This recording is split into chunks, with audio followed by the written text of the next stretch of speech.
Hello, hello, hi everyone, hi everybody. I can see we have 8 people now in the room. I hope you can see me and hear me well. Hi guys, this is Daniel Vicente. We are going to start the esports masterclass. If you can hear me well and see me well, please tell me something through the chat.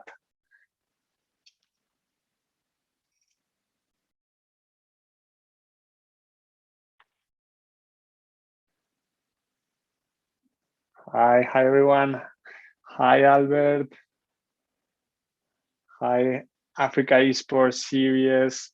Thanks for having me here. It's gonna be a pleasure to share my knowledge with all of you guys.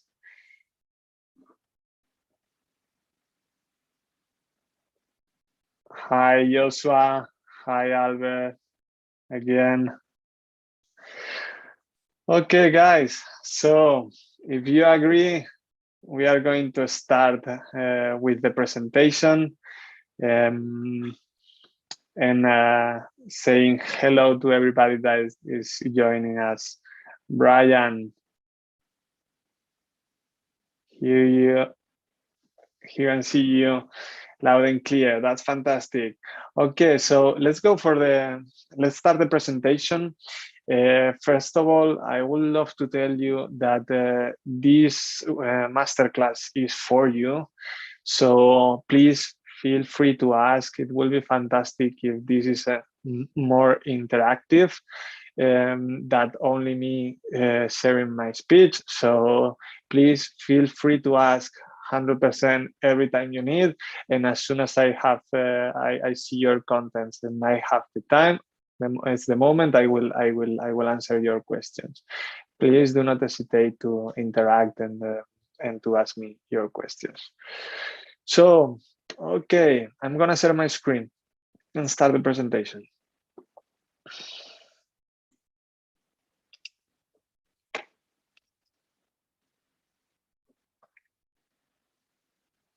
Now you should see my screen.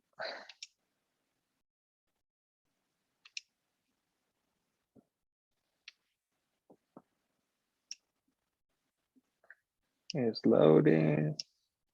Oh, you will see. You will see Emanuel and Galina all the time. Let's see if we can take them off. Okay, I'm gonna share my screen all the way. Chrome presentation. Now you can see the presentation, and I think it's okay. Yes. Okay, so let's start. Hi, Sanura. Welcome.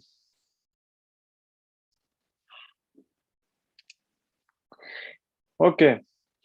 The content of the presentation. First of all, I would love to share a bit of my story, what I have studied, or my first job, and finally what I am doing now.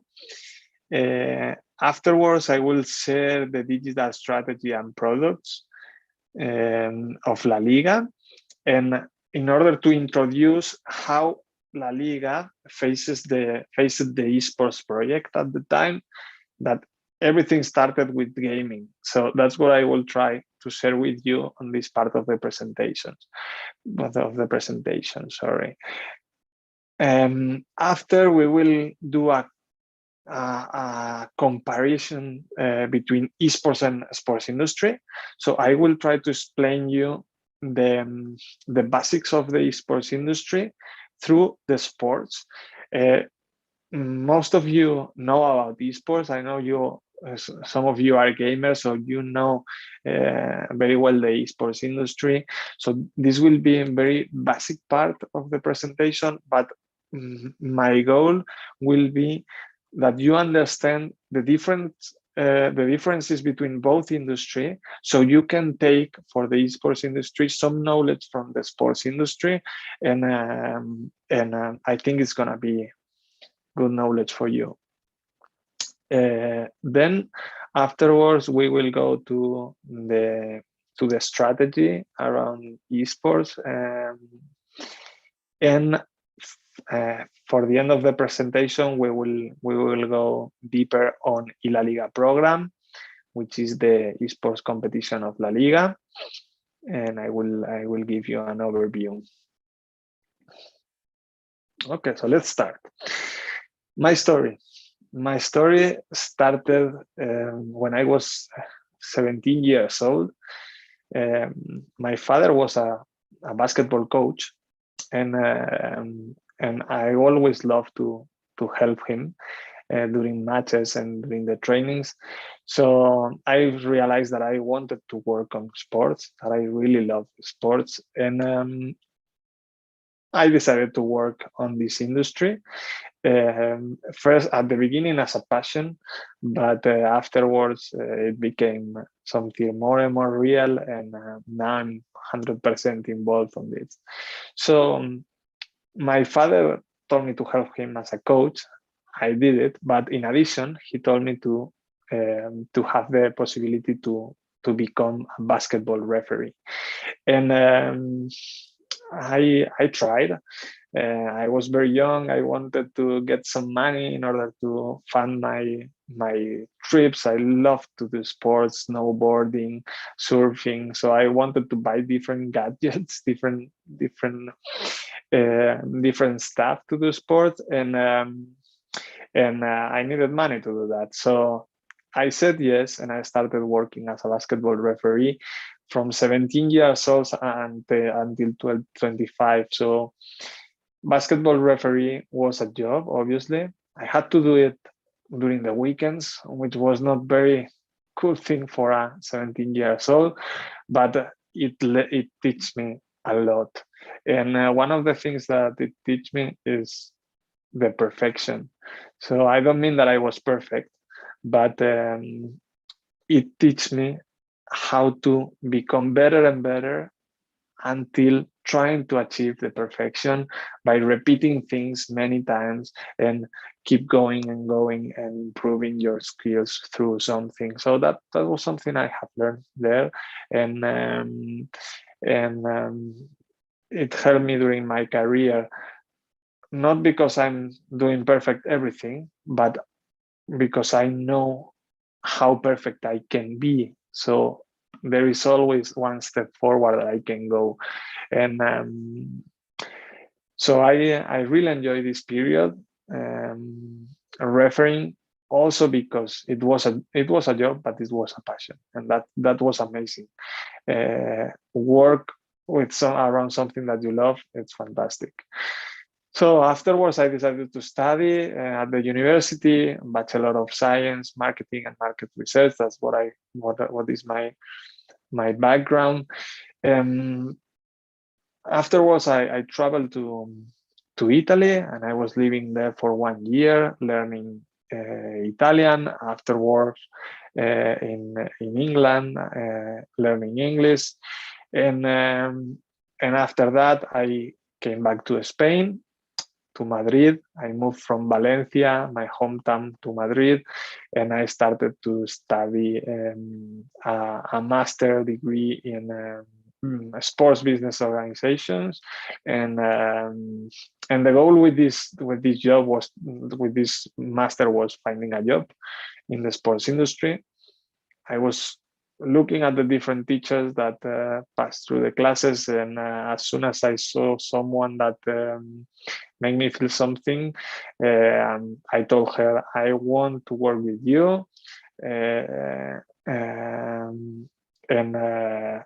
I started to do an internship in a very small company, a fitness center consultancy company, and I started as an internship, and 3 months later, I was working full-time with them.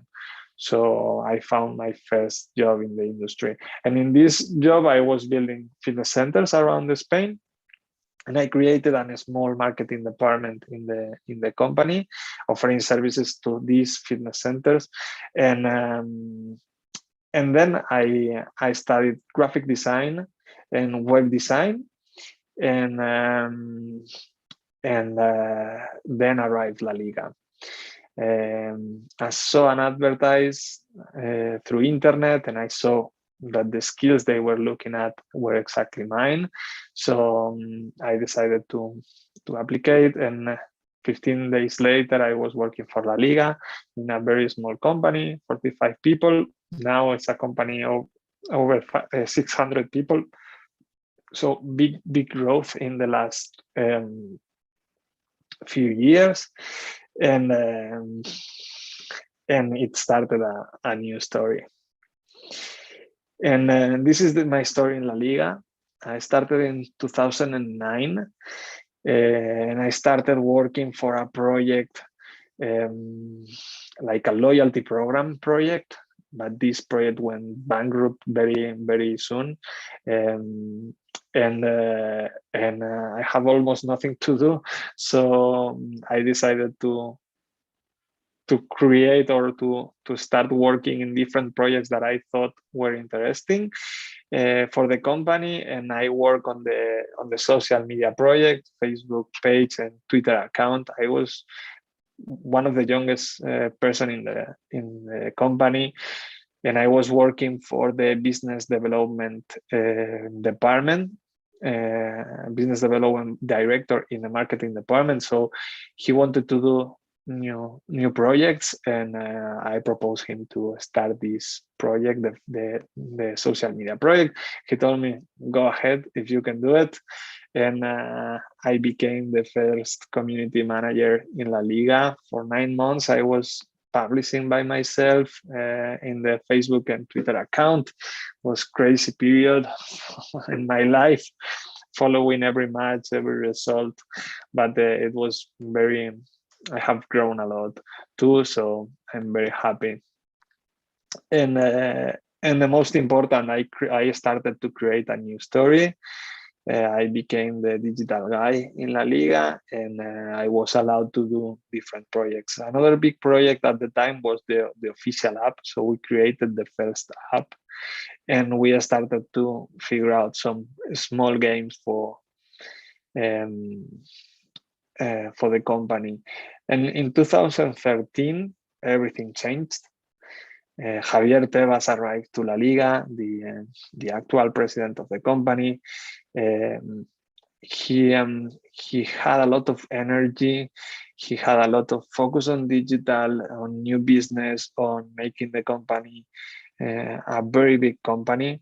And I was there working on digital. I really believed on what he was proposing, so I decided to work really hard at this moment and try to help the company as much as possible. So we started to create a second screen app, a betting app, LaLiga TV, different games and statistic apps, a fantasy game, until 2017 that a new big project came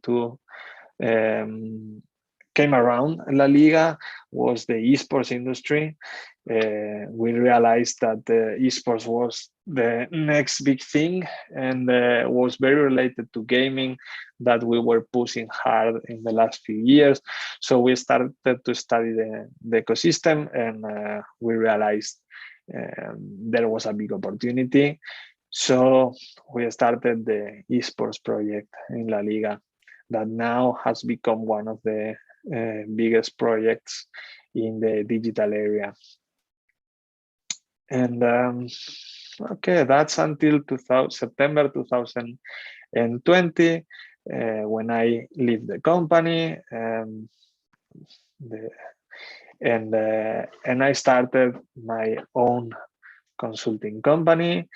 It's called DB Consulting. It's my own project, and I'm focused on helping mainly sports properties, but also esports properties and brands, but mainly sports properties on the road to esports. and digital transformation. Okay, so let's follow with the next point of the presentation, the digital strategy. And this is the early beginning of the esports project. I will not go deeper. I will go very fast on this area, but I would love you to understand why afterwards the esports happened. Okay, everything starts with this word, entertainment. And is that LaLiga and any other sports entity had become entertainment companies. So the day has 24 hours, and all these sports companies and entertainment industry companies are fighting for a piece of time, for the piece of time that people we all spend on entertainment. So we have to sleep, we have to eat, we have to work, we have to study, we have to take care of our kids, and there is a small amount of time that we can spend on entertainment, and all the companies are fighting for this. So at this point, La Liga was not only fighting with the Premier League and the Bundesliga and Eredivisie and MLS, but also with the NBA, Formula One, MotoGP, NFL, other sports, and also companies like Netflix, HBO, Prime Video, etc., etc. And all these companies were fighting for this small amount of time that people spend on entertainment. And if you want to win all these companies, you need to increase your demand. And if you want to increase your demand, you need to do two things: increase your audience, so achieving more and more people every day, and turn them into customers. So make them watch matches in stadium, at home, from TV, pay for a t-shirt, use a video game, etc., etc. So what are the pillars of this strategy? 3 pillars. The first one is the ecosystem. We decided to create as many products as there are needed to achieve different audiences and solve their different needs. The second one is related to this slogan: the game is just the beginning. And that means that La Liga focus was not only on the 90 minutes of the live matches, which are the main content of the company, super powerful, and that performs almost alone, super powerful content. But what happens during the rest of the week? That was important too. So the rest of the time, and this is the focus of the digital ecosystem. And I think this graphic explains it very well. You can see the blue line is the official app that is related to the live matches. And as you can see, it has big peaks during the weekends, but very low peaks during the week. Instead, the 2 games, fantasy and head soccer, are much more stable during the whole week and also during the summer. So gaming is helping companies like La Liga to engage users during the whole time, not only during the live matches, but the rest of the time. And this is very important point for the strategy. And the third pillar is targeting the next generation audience. Okay, what are the products that La Liga has faced? The official app, schedule and results, super fast and simple, push notifications, basic information about the competition. Head soccer, the best, the most successful game of the competition, more than 60 million downloads, super funny and simple, and most of the users from out of Spain. Tiny Striker, another game similar to Head Soccer, free kick game. Fantasy, for sure, the most important game of the competition. And why is the most important game? Because it helps La Liga and the fans to know not only Real Madrid and Barcelona players and teams, but the rest of the players of the rest of the teams.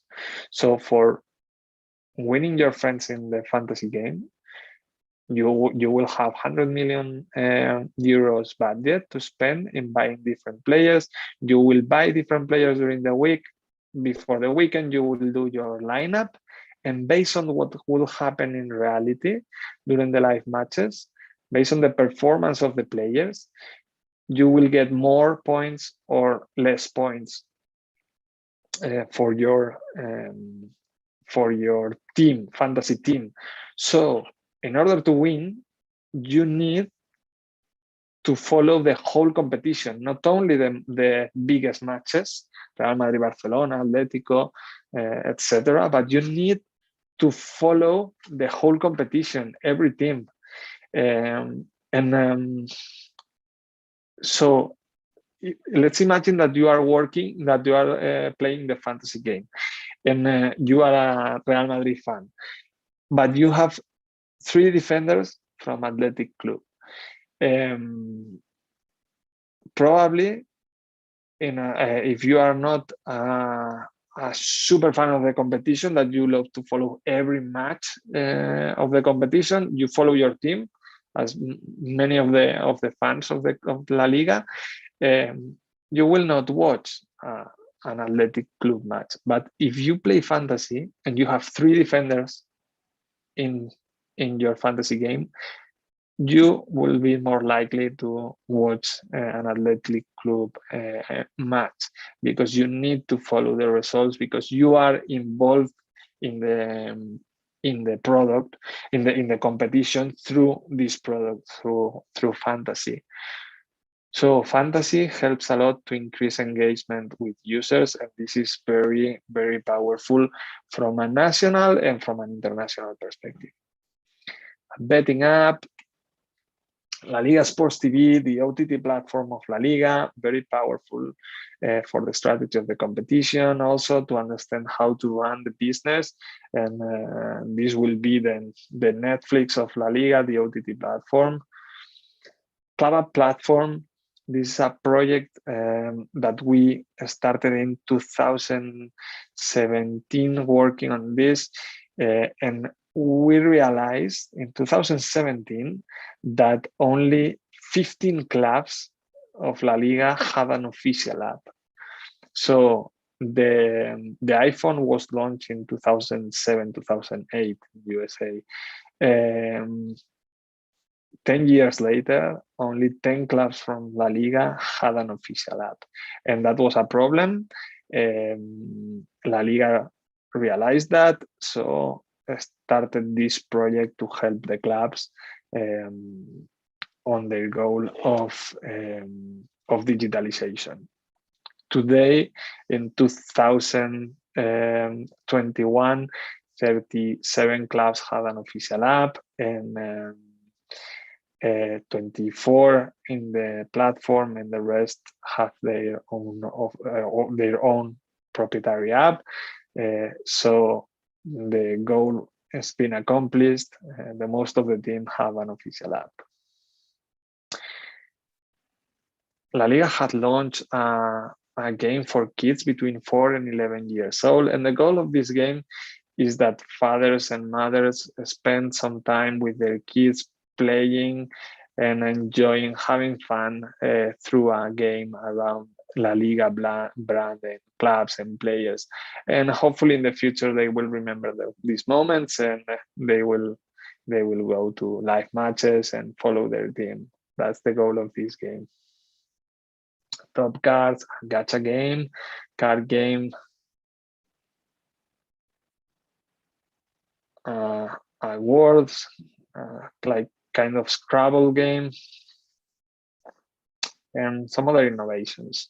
And with all this ecosystem, La Liga has achieved 110 million downloads. So just behind the NFL and the NBA in terms of downloads. So obviously this is just a number, just a KPI, which is downloads, and LaLiga is not the best in every aspect for sure, but what I wanted to share with this slide is that this ecosystem and the gaming in the gaming around has helped a lot LaLiga in this goal of beating their competitors, and is that 70% of the downloads comes from gaming. So gaming has become a very important piece of the strategy of the digital strategy of the competition.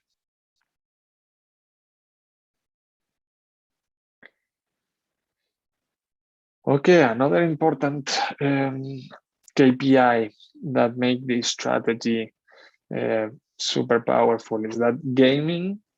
So people spend in average time per session 11 minutes on gaming versus 3 minutes on apps. So every session in the app is around 3 minutes. Every user that plays one of LaLiga games is around 11 minutes. So, and that's not about the product, it's about the concept of game that happens in every competition. So we spend more time playing than getting information, knowledge. So gaming helps a lot on this goal of fighting with the rest of the entertainment companies for this piece of time that people spend on entertainment. Okay, also gamers, so the users of the games are younger than informative apps. So in order to achieve the next generation of the fans, the gaming is very important.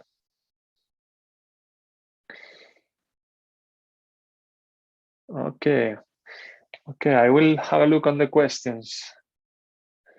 How do you see Africa being a role player for LaLiga and esports going forward? Wow, big question, Holden. So Africa, as we see this from Europe, is a market, super big market. That's obvious, and but it's a market that still has to explode. There are many people from Africa that still don't have connectivity, or it's not, the penetration of mobile phone is not that big as is here in Europe, for example, and that's gonna change for sure. So so if Africa is already a big market, it's gonna become very, very important in the future. And LaLiga, as I know, is working super hard on delivering the best service possible and solving the needs of African fans. So Africa, super important. Okay, let's continue. Let's go to the second part of the competition. Understanding the esports industry through football, and this is going to be very basic for some of you, but I will try to go to the to the key aspects of to compare both industry and give you some insights. So let's start from the beginning. Esports is the acronym of esports. That's super easy, and if you have seen some competitions that I'm pretty sure you have, what you can see in an esports competition, you can see boys and girls playing video games. You can see that they are filling stadiums, and you can see that they are generating an audiovisual content. And these three aspects are the same three aspects that makes sports industry business viable and very profitable. So both industries are very similar in the basics and the most important aspects of the business, which are people, boys and girls, playing in the sports industry, playing basketball, football, etc. In the esports industry, playing video games, filling stadiums, both industries the same, and generating an audiovisual content, cool content that can be sold to different broadcasters or properties around the world. Okay, features of an esports game. It must be competitive, online, multiplayer, and real time. Team play is important. Like the less the better, very important aspect. So the strategy is important and needs to be arbitrable, no cheating. Obvious, but important. The target in Spain is still mostly men, but becoming more balanced every day. In USA, an advanced market than Spanish one is more balanced, between 12 and 13 years old. The gamers have studied, they invest in technology, they are social and branded. And when I mean social and branded, I will try to explain this with an example. In football industry, when we see brands in a t-shirt, for example, we see just one brand mainly. And we don't like to see many brands around. When we watch a Formula One event, we will see the pilot with many different brands around the whole body, and that's cool. That's cool. And esports is probably in the middle of both, but it's not only one brand, not whole body full of brand, but still there is a bigger opportunity to expose brand and to make business around sponsors. Okay, the gamers love not only video games, but also movies, sports, etc. So 75% access through PC. This is changing. Mobile is getting bigger, and from my point of view, could be a game changer in the future, or very important in the future. And they have their own channels. Okay, there is another question. Let me check.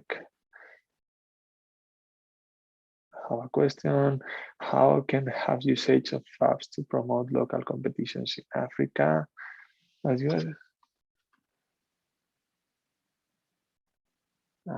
okay, I think this is an answer for another person. Okay, so let's follow. Some figures about the industry. 50% of the population love video games. So video games are mainstream, are super important, and super big industry. And esports is part of this industry. Esports and gaming is not exactly the same industry, or they are related, but when we mean esports, we mean the competitive part of the gaming industry. So the big cake is in the gaming industry, and the esports is part of it. And the reality is that it's growing very fast. The growth now it seems some studies says that we are around 1.4 1.5 billion dollars per season industry. So very big industry and growing. If we compare that to sport, that is a question that I've been asked many times. So esports now in total is 1.5 billion. The sports industry is around 500 billion. So the sports industry today is much bigger than the esports industry, but that's normal because it has many years. Um, the interesting thing of the esports is that it's growing very fast, but it's also important to balance that, to measure that. So um, in some conversations, it seems that the esports is gonna beat the sports industry tomorrow because it's new, because it's very powerful, and it's true. It's very powerful. It's new. It's amazing. It's fascinating. I really love that. But the reality in numbers is that the sports industry today is much bigger. So when we compare sports with esports, sometimes you will see this study saying, no, the esports industry is 1.5 and versus the NFL is very similar. Uh, it's just an example. I don't have the numbers of the NFL, but what I wanted to say is that sometimes you will see people comparing the whole esports industry with a small piece of the sports industry, which is one competition, and that can create confusion. So important that when you compare things, compare it. In Spain, we say apples with apples. So you should compare one game with football, for example, or another game um, with basketball as a whole, and not esports and basketball. Okay, and in terms of audience, it's growing a lot too. Okay, let's check some questions here.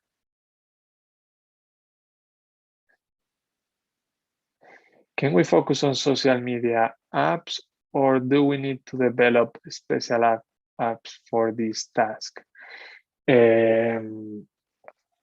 Okay, my point of view, if I understand correctly the question, my point of view from digital, digital is a way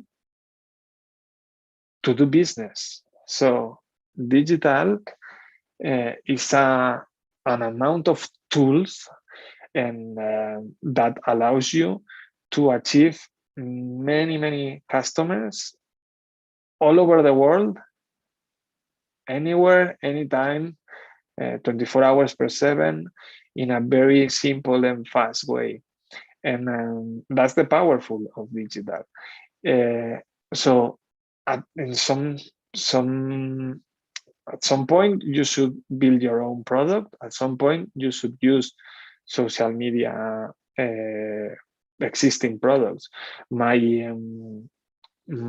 perspective of this strategy is that you should use every tool you have around you to maximize your strategy. So not losing opportunities because you cannot get or you cannot bring users to your environment. If you are engaging with users, people is enjoying your content, is loving what you do and what you can share with them, it's okay. It's fine. It's better than not doing it. If you are ready and you can have your own product and the experience and the value is very similar or better than in the social media platforms, you can do it too. What is very important is to know your users, to understand what they need, what they are requesting you, and for this, it's important to have your own channels. If you want to ask them for specific things or you want to analyze their performance. So in general, your own environments can give you more control of data, but I will say data is super important, but data is not everything. The feelings, intuition, asking questions directly, the energy of the people is very important too. And you can achieve that also through social media. Or for example, today you have to be in TikTok. You cannot avoid TikTok because you can get data from every user. It doesn't make sense. So from my point of view, a balance of both. Maximize your goals, establish your goals, your KPIs, and maximize that.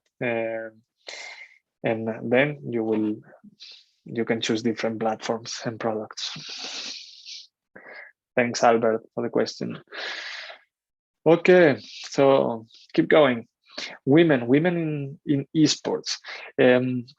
These are some figures, and women is growing, the women audience in the esports and the gaming. But for me, the most important of this chart is to share with you that from my point of view, esports provide an opportunity to build mixed tournaments. So not differentiating men in one tournament, one specific tournament for men, one specific tournament for women, but you can do mixed tournament and play all together, and that increases your gaming community target and your gaming community audience, and also make things more natural and cool. And for me, it makes total sense to build a tournament where men and women can beat each other, and it's fantastic. Good news for the esports. Okay. Understanding the industry, sports versus esports, and this is the topic we have said a few minutes ago, but with this slide you will probably see this more clear. So I try to put the both industries in different categories. I know this is not super accurate, sorry for that, because categories of games cannot be, nobody has established that. There is no regulation around. So it's not extremely correct, but I hope it helps to understand what I want to say. And what I want to say is that esports will be, esports is a concept. It's an aggregation of different products, of different contents, of different video games, competitions, and same as is the whole sports industry. So when we compare esports, we need to compare that with the whole sports industry and not with specific contents. So when we talk about esports, we talk about sports, traditional sports, sorry. We talk about football, basketball, cycling, motorcycling as a categories. And inside football, you have LaLiga, the Premier League, and Bundesliga, etc., etc. In the esports industry, when you talk about strategy, shooter games, card games, simulation games, you could build these categories, make sense. And inside the strategy, you have League of Legends, Dota 2, etc., that they are the owners of some content. Riot Games is the owner of League of Legends competition. Same as LaLiga is the owner of the Spanish football competition. Okay. Okay, I hope this concept is understood. And the most important here is to avoid this confusion between comparing whole esports industry with some specific sports entity, because it's not fair, it's not realistic. Okay, let's check some question. Are there any plans to focus on mobile gaming and mobile competition for the African market, as mobile gaming is, I believe, the future of gaming in Africa for many obvious reasons? From LaLiga perspective, I left the company in September, so I don't know what they are working now, but there is a specific office in Africa, and so that based in South Africa, and they are working super hard on every aspect. And I know this the people there is working on esports and gaming competitions and promoting video games. So for sure, gaming will help on Africa too. Definitely. Thanks, Charles, Felipe, for the question. Okay, let's talk about the ecosystem, about the industry, how this is structured. This is probably the most famous graphic from Newzoo. It's very old, but it still works. And what I did in this slide is to add a layer from the sports industry. Is the orange layer that you see in your screen. So let's start to review the ecosystem, the different stakeholders. So first of all, we have teams. We have endemic teams in the esports industry, Fnatic, G2, Unicorns of Love, etc.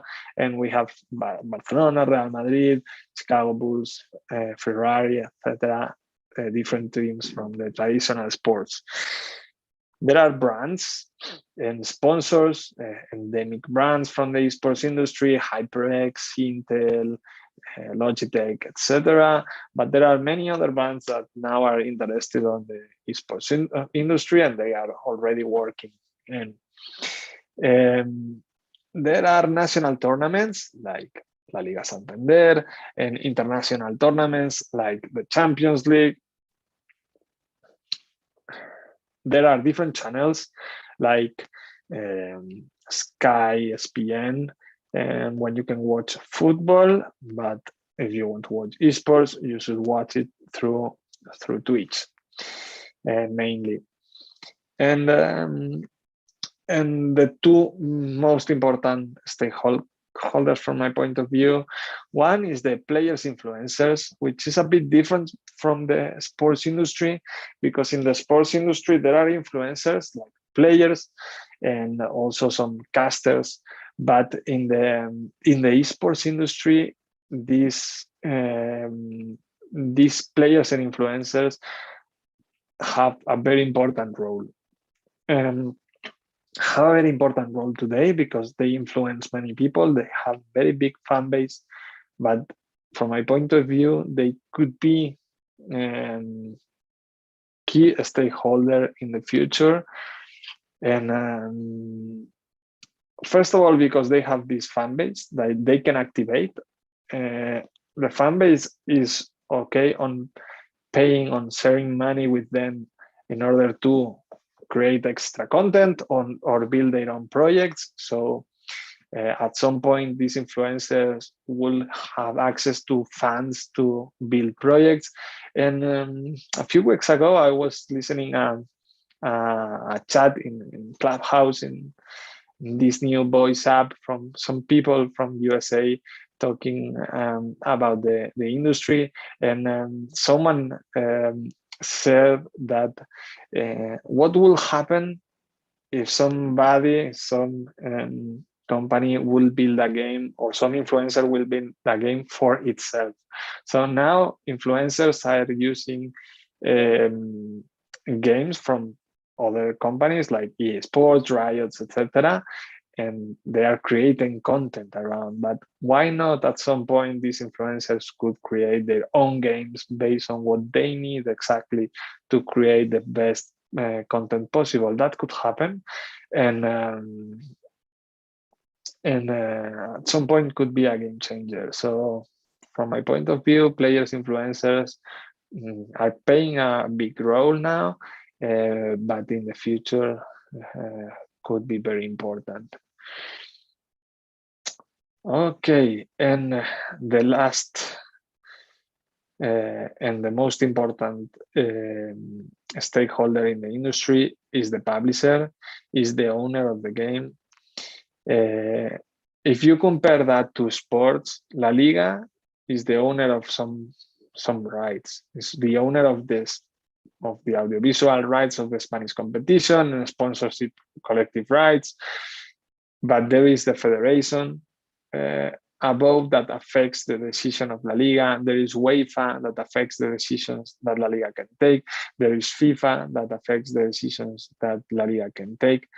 In the esports industry, Riot Game can decide around every aspect of the industry.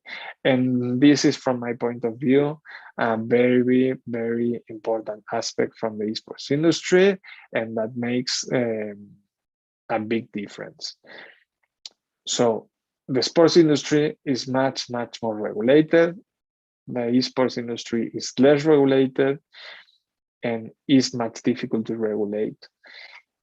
And the whole power, or the most of the power to define the ecosystem, is in one figure, is in one stakeholder, the publisher, the owner of the game.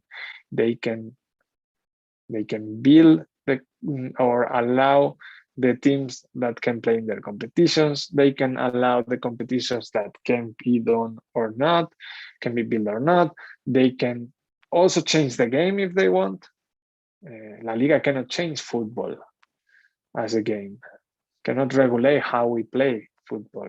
Riot Game can change League of Legends, and League of Legends could become a totally different game. So the publisher has superpowers, and this makes a very big difference between the sports and the esports industry. Okay, about the structure of the clubs is very, very similar to the sports industry. The games, okay, I will not go deeper on this because you are gamers, so you know about that. But what I would love to share with you is that from my point of view, there are two different audiences: the viewers of the content and the gamers, the players of the content. From the viewer's perspective, people who watch other people playing video games, football games are today very small. So maybe the football audience, the football game audience is around 10% of the industry, and it's growing super fast because companies like AES Esports are doing very good job, and is growing and it's gonna become huge. I'm pretty sure of that.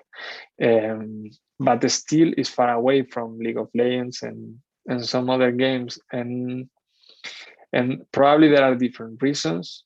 Here I can share some with you.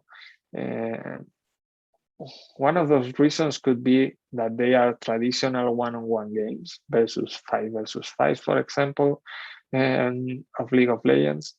So there are games where there are games with the ability of the gamer against the strategy is rewarded.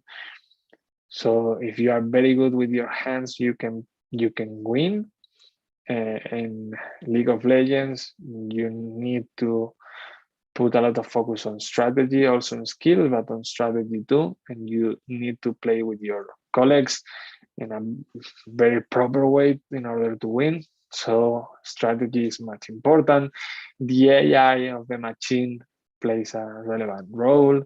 So when you shoot to target with a football simulation game, the response of the video game is different in similar situations, because it's like this. This is football. It's not exactly the same, right? Every time. And but this, for a competitive perspective, is not perfect, because you cannot repeat exactly the same skill 100% of the times. And as a simulation games, they look like sports. So this is good and it's bad. It's good because everybody can understand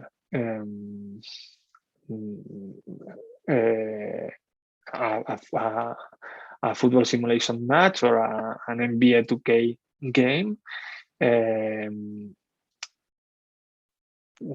but from the other side, is too similar to sport, to the real sport, that if you have to choose between both, probably you will choose to watch a real match. But still, for example, FIFA is the best-selling game in the world. So if this was a game that was not built for esports, has a lot of esports capabilities, but is the best-selling game in the world. So when I said there is an audience that is the viewers, there is another audience that is the gamers. And the gamers in this audience, FIFA is the most important game in the world, more than League of Legends, more than Counter-Strike, etc., etc. And as it looks like football, from a league perspective, there is a big opportunity to mix both audiences.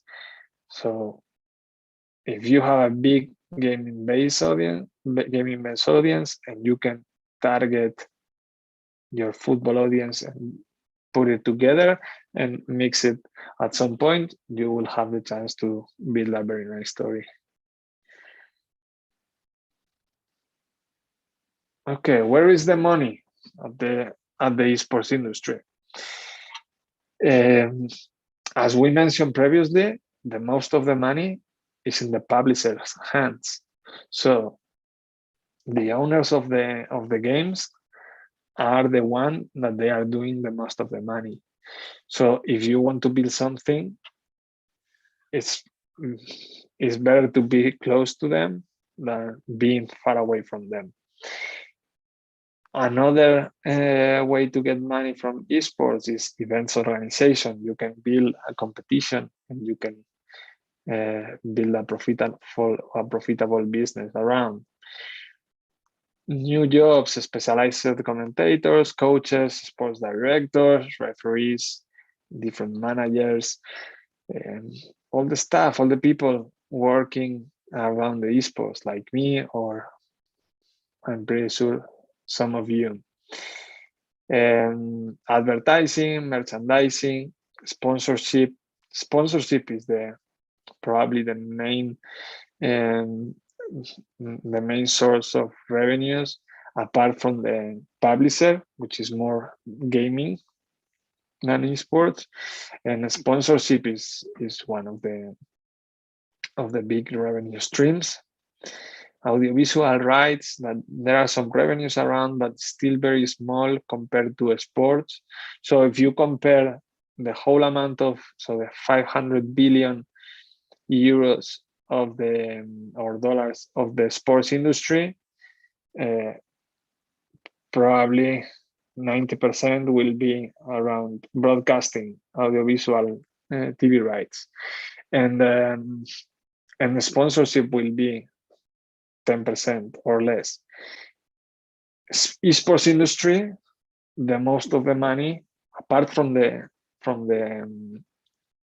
publisher, comes from sponsorship, and that's, from my point of view, what makes the big difference between both industry. Why sports is super big now and esports is growing fast, but it's not that big, because esports industry is today based on sponsorship, and getting money from brands is not that easy. So not possible to grow that big now. Probably in the future, broadcasting rights will be a game changer, and if esports start selling TV rights in a proper way, and big amount of money, the esports industry will grow heavily. Okay. If you have any question, guys, do not hesitate to ask. Sale of physical games, sale of digital games, sale of in-app purchases inside the game, sale of technology.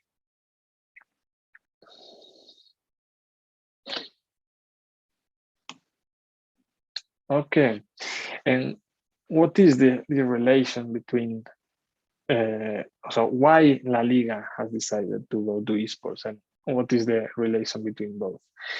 Um, so as I mentioned, gaming has been a lot of very, very successful for La Liga. Most of the downloads of the digital products comes from gaming. The time spent, let's remember, 11 minutes spent on gaming versus 3 minutes on informative apps. Gaming allows you to engage users during the whole week, during the whole year, not only during the live matches. So this is powerful too. Engaging next generation of fans. And there were also two more reasons. The club demand. So the clubs were demanding to La Liga to face this project. They were getting involved on the esports industry, and they wanted to know more about, to know more how to face this project. So La Liga had the responsibility to study the industry, to build the study and to share knowledge with them. And also the sponsors demand. So the sponsors were already spending money on esports industry. Some of our sponsors, some of La Liga sponsors at the time, 2016, 17, were spending money on esports. So one of the goals of the project was capitalizing this money. And so the money from now, for example, on esports will come through La Liga and then to the esports industry. So La Liga could capitalize a bit of the money. Okay, so if at this point you will probably agree, as I thought at the time, that for La Liga was interesting to participate on the esports industry, and the audience was not that big. The audience of the football simulation game was not that big. There were two possibilities, two options. One was empowering the football audience, so help the football simulation games to grow through attracting La Liga traditional audience to the esports.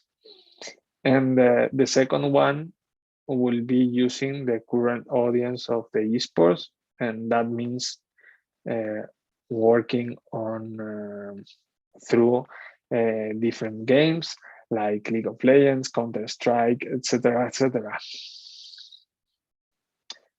So what La Liga has decided? There was an internal reflection, and there were three categories: the fifth opportunity through with EA Sports, the La Liga partner from long time ago, Pro Evolution, another simulation game from Konami, and the rest of the esports industry, different games around. La Liga has decided not to face different games, so only focus on, as a first step, let's see the future, but as a first step, La Liga has decided to focus on football simulation games. There was an agreement with the sport, very important, very good partner from the company. So La Liga decided to go exclusively with the sports and start a new story. And there were detected 10 different action areas that La Liga could face, and I will share this with you now. The first area was the protection of the collective rights of the competition. The second area was support to the professional football clubs. We already mentioned that. Organizing an esports competition, a sponsorship of a current esports competition, distribution of esports content. So La Liga has broadcasters around the world. If La Liga could create content, could share with these broadcasters. Introducing content from the competition inside the games, the esports games. So, for example, we were imagining the possibility to introduce LaLiga characters inside League of Legends or some other games. Introduction of a current LaLiga game in the esports events. So, like for example, turning head soccer into an esports game. Develop of a new game. And from my point of view, this could be a strategic for any sports entity.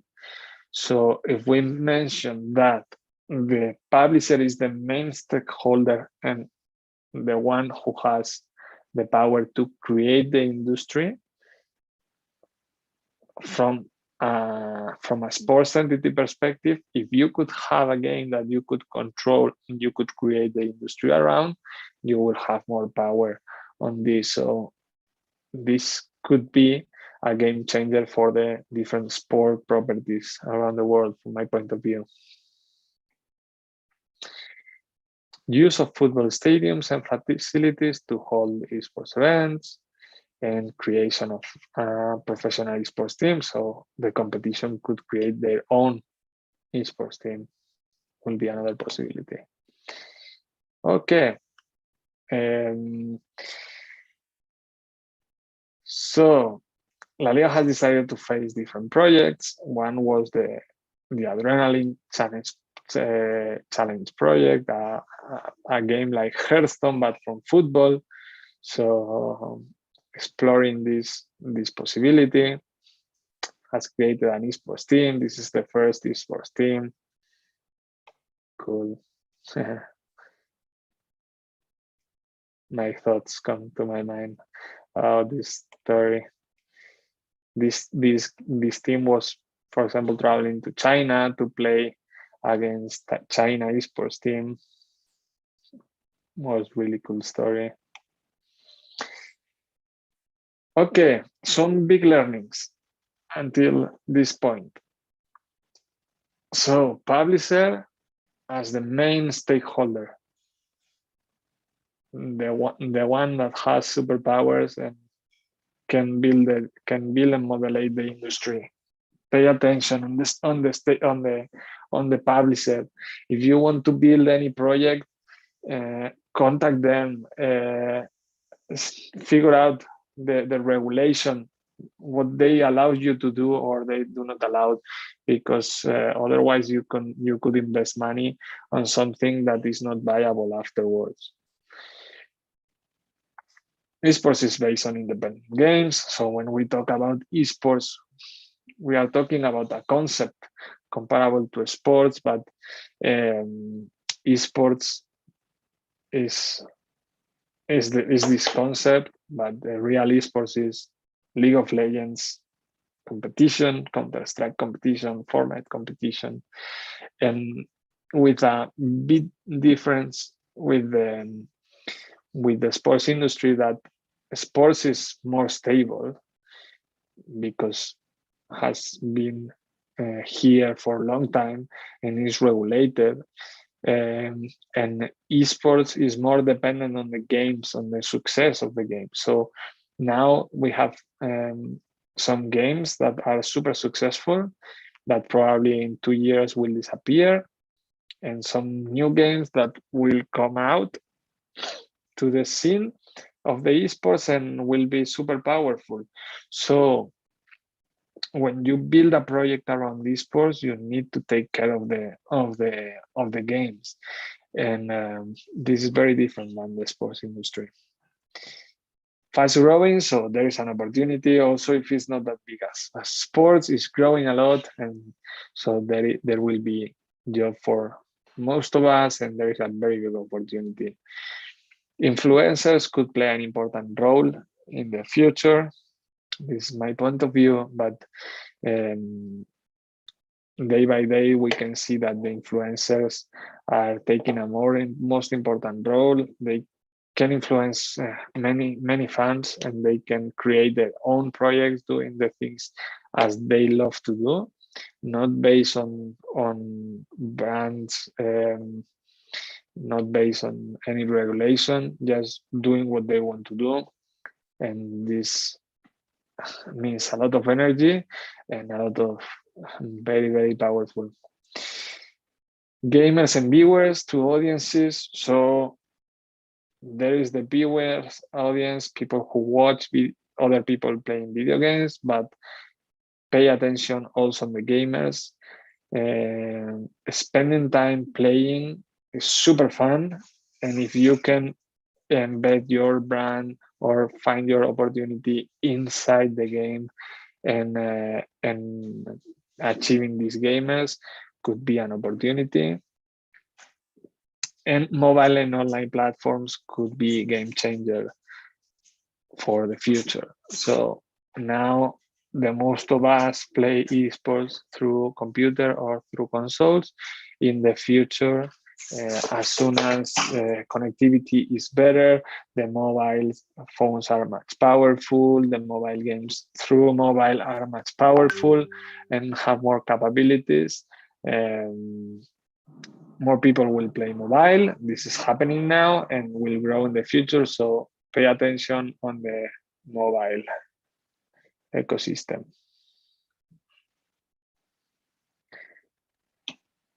Okay. Okay, any question? Any question at this point?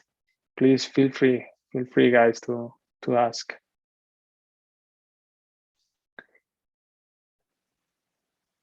Okay, and last point. Let's talk about LaLiga. I will try to share some big thoughts around, and I will try to show you some videos, some cool stuff that we can enjoy together, and that speaks very well about what LaLiga has achieved. Super powerful project that now is being run by amazing team in LaLiga and EA Sports, and it's gonna be super successful. Okay, again, everything starts with entertainment, this word. And what is adding the esports versus sports from my point of view? So the esports adds a big layer of passion. So same as we mentioned, we talked about fantasy game previously. So through fantasy, through esports, you can be part of the story. So you can play the competition, and you can see your friends playing. Playing sports in a high level is very difficult, as esports is, but there is a physical limitation at some point. Through esports, this limitation is reduced, and you can play also different levels, and you can enjoy the competition too. So passion is very important. And as we mentioned, the gaming target audience. When I'm 39 years old now, and when I was younger, when I had 15 years old, not many people was playing video games. That's the truth. And today, mostly everyone plays video games. So there is a new typology of audience, which are the gamers, that are very powerful today, and from my point of view, there is a big opportunity, and we should treat that as a different audience that previously didn't exist. So if the main stakeholder is the publisher, LaLiga got an agreement with EA Sports and started to work with the biggest community of football fans in the world, which is FIFA, more than 300 million players. Amazing what these guys have done. And got a long-term agreement. In fact, now is until 2030, and it's long term because with a long-term agreement you can develop a whole industry product, and this is very important in order to build some stable product that you can sell to broadcasters, that you can sell to sponsors. And let's explain that with an example. If you don't have a schedule, if you don't know which team is going to face which one, you cannot sell that properly. You cannot sell, I'm selling you 3 minutes match, these impacts, and will be this moment. So you can share that through your broadcasting platform. And for this, it's very important to have some long-term agreements, not going year by year and changing all the time, because otherwise it's not very stable. Obviously, you need to adapt to the present, how things are happening. But ideally, if you can build an stable ecosystem, should be easier to build a business around. Okay, I will show you some videos.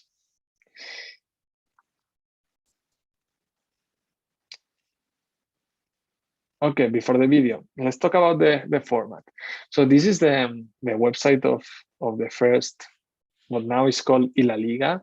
The first competition was called McDonald's Virtual LaLiga Esports, and the format was PlayStation 4 and Xbox both. Now it's only PlayStation, and the format was totally open to anyone. So any player in the world, any gamer in the world could participate on LaLiga, and the best ones went to the final, and could be a winner. So the winner of PlayStation, the winner of Xbox, and finally a big match, a final match between both participants, the winner of the PS4, the winner of Xbox, playing one match in Xbox, playing the other match in PS4, and a final winner.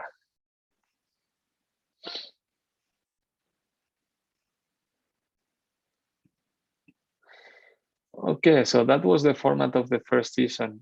Open tournament with a final. And let's see if I can show you a video. I'm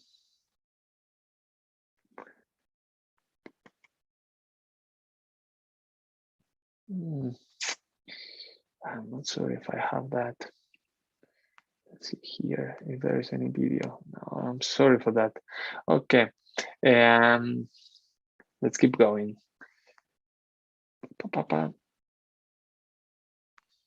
Here is the video. All right.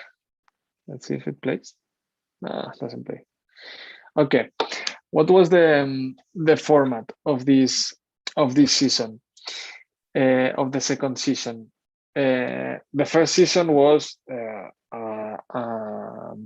chaos bracket, open to everyone. Then the bracket, the different brackets, and a winner. The second season was a bit different. We proposed a competition based on 9 big beats, so longer competition, 2 months and a half versus 6 months competition, much longer, with different beats. And the format was called King of the Hill. There was an open tournament to everyone, so in order to allow every gamer around the world to participate, the best 4 went to a final in a stage, in a set in Barcelona, and they were playing the King of the Hill mini tournament. The winner was the King of the Hill. Next week started a new open tournament. The best 4 went again to the King of the Hill tournament. The winner had to play another extra match against the previous king of the hill. So there was a new king of the hill, or the previous king of the hill will maintain the kingdom. And this was repeated during 10 different tournaments. And at the end, there was a big final playoff, similar to the previous season, and a big final event. Really cool. So the goal here was to achieve both audiences. So we mean the audience of the gamers, everybody could play through the open tournaments. The audience of the viewers, everybody could watch a nice esports product. And I will show you how it looks like.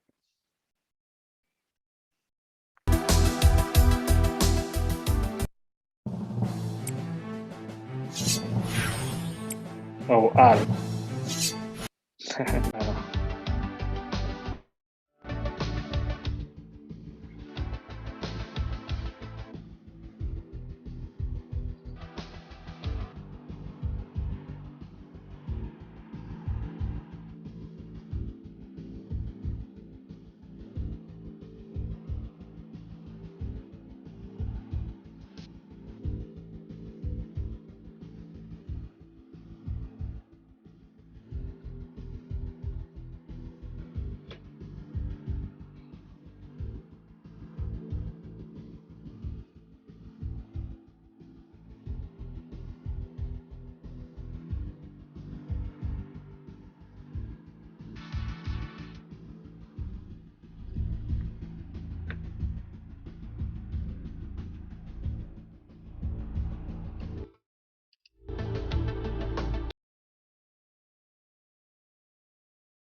Okay, so that was the second season of the competition. Oops.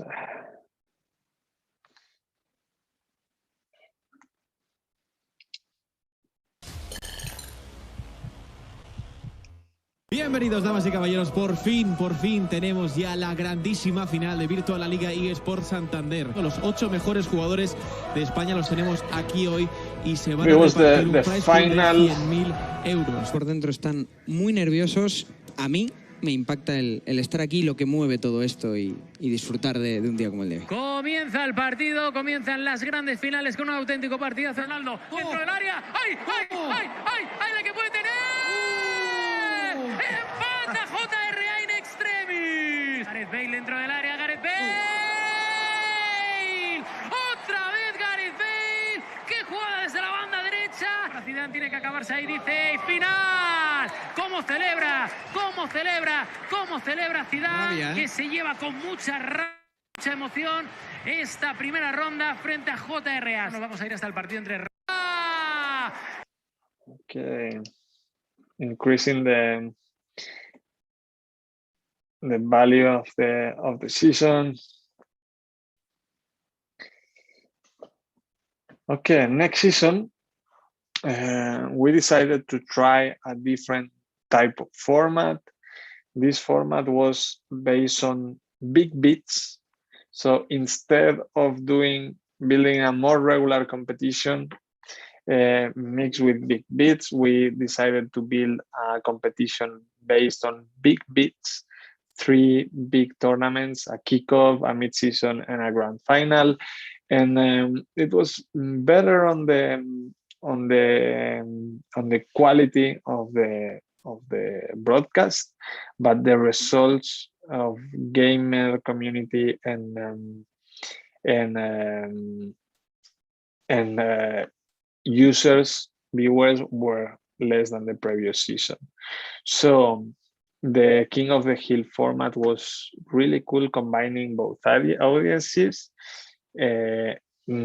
Now you will see this season, 21 season, is a regular league tournament trying to take the best of both. So high quality content and regular content too.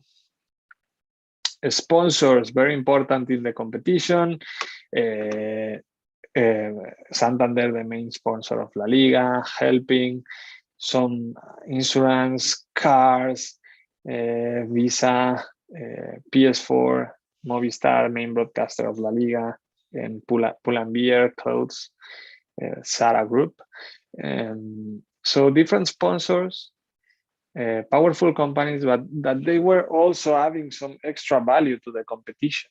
So it's cool to have Pull&Bear as an official clothes of the competition. It's cool to go into the stage with a Hyundai car. So what I want to mean with this is it's important to add cool brands, but it's also important if they can help you to build a better story. So LaLiga has created their own social media channels. Channels that have grown a lot during the COVID, a lot. So the COVID has helped a lot on the growth of esports and the social media channels. LaLiga was delivered in many different platforms. So we mentioned previously that the main revenues comes from sponsorship, but not many companies are willing to pay broadcasting rights, audiovisual rights for the esports now. And until this happens, it's better to have an open strategy, an open streaming strategy, so you can achieve more and more people, as many people as you can, and then probably if some company will pay a lot of money for the exclusivity of the content, as soon as they see the value, probably you have to change and sell this exclusively. But until this point, it's better to deliver that in different platforms, and we'll see the future, because Twitch is a very powerful platform. You can monetize through that. So let's see what will be the strategy. The years to come will give us the answer.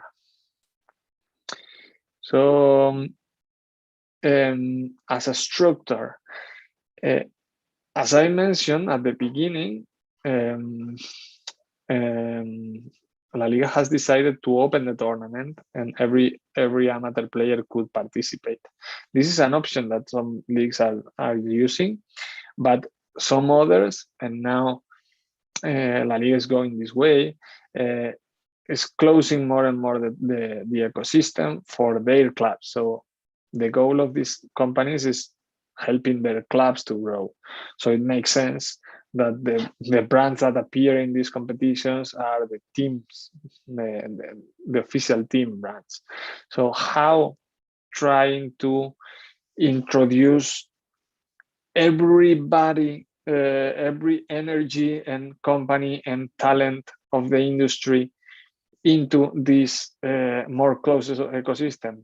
The way goes trying to or helping endemic clubs and sports and traditional sports clubs to achieve agreements in order to bring the talent from esports through the traditional sports structures and build these agreements to grow everybody together and to involve everyone and not leave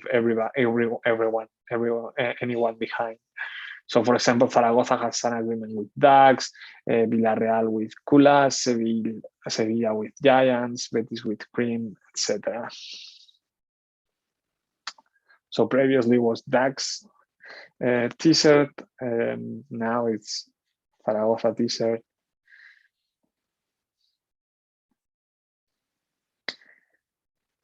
Okay, and I will share some ideas, some extra ideas before ending the presentation. What happened with COVID? COVID arrived to our lives and affect everyone in a very, very deep way. And LaLiga was stopped. No international competition was allowed. National competitions were stopped for a period of time. So what happened? What happened in Spain, but that happened in different places too, is that Ibai, one of the biggest influencers here, proposed to different football players, real football players from the different teams to build a tournament. In 24 hours, he had the okay from 20 players from the different 20 teams of the first division. So he created the story. Previously, we mentioned the power of the influencers, super powerful. The LaLiga team was stopped, and we decided to call Ibai and told him, if you want our help, we are ready to help. The team is ready to work. If you want to improve the tournament you have built, we will be more than happy to help. And he said yes, he answered yes, and we started to work together. We put all the efforts and all our knowledge and technicians and creativity working with Ibai, and it became the most successful tournament in terms of viewers ever from a FIFA game until this moment. So what we realize is influencers are very powerful. And another learning from my point of view is that for simulation games, watching football players playing video games is not bad at all. So they play quite good. Also, if the skills are not that powerful as the pro players, but are cool. So there was a new line of business, a new way to create business or create cool content around the esports. And also, if it was not properly competitive pro gaming, but it was cool to see, and there was a new story.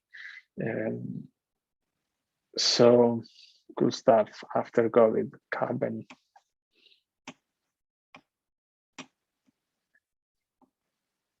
Okay. Okay, the big final had to be played at home. What we decided is to spend more money on the stage, on the caster stage, sending home to the players some lights, some microphones, better cameras if were needed, and a green background in order to make these infographies. So trying to build a cooler content. And okay, the future of LaLiga, you will see. You will see now. I'm out since September. The last things I have participated in are the spots and how LaLiga would look like. Now I'm watching from home and it's amazing. I will show you the spot of this season, which is much cooler quality than previous. Solo digo. Sí, es verdad. Porque este mundo tiene sus propias reglas. ¿Pero quién es Pete? ¿Cómo juega? Aquí, cualquiera se puede convertir en un dios. Y tan rápido subir a los cielos como hundirse en la más absoluta de las miserias. En este lugar, los abrazos imposibles son los más comunes. Aquí, si te lo propones, puedes destrozar a un mito, o dos, o tres. Ahora, imagina que tienes el poder de resucitar a una leyenda del fútbol. Y que baile solo para ti. Aquí, por fin puedes ser quien siempre has querido. Incluso alguien que nunca hubiera soñado. Porque aquí, lo que no puede ser, puede ser.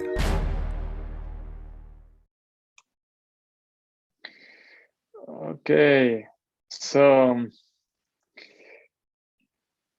this is the spot of this season. Super cool. Hola, Bea, buenas noches. Sí, mira, vamos a ver. Sorry. Punto de vista positivo, destacar la casta, el carácter, el que el equipo quiere, que con 10 ha sido capaz de hacer de... YouTube perform another video. Sorry, guys. So that was the end of the presentation. I explained the job I have done in the past. Now you have seen the last spot of the competition. Now you can watch this live. Super cool. I hope you enjoy. And this is the end from my side. Thank you, guys.